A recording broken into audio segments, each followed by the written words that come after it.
Hello guys, so check natin tong multifunction na magnetic leather case. So unang nagustuhan ko dito is yung kanyang packaging. Meron nakalagay na thank you. And nakalagay talaga dito yung instruction or yung mga after sales services na ino-offer nila. So hindi maliligaw si customer. So ito yung kanyang magnetic leather case. And check natin. So, color brown siya. And I got this leather magnetic case sa Go Player Store.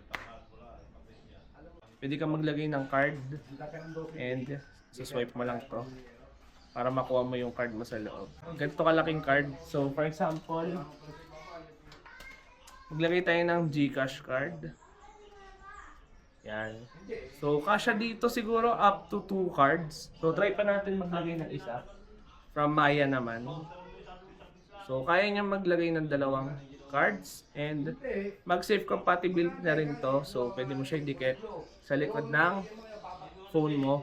If you have a MagSafe case or you have an iPhone, maganda to para kapag nasa labas ka, very accessible lahat ng mga cards mo. So, madali mo lang siya makukuha dito sa likod. Yan. Kaya niya maglagay ng up to 2 cards. So, kung interested kayo dito, check nyo na lang yung link sa Yellow Basket down below.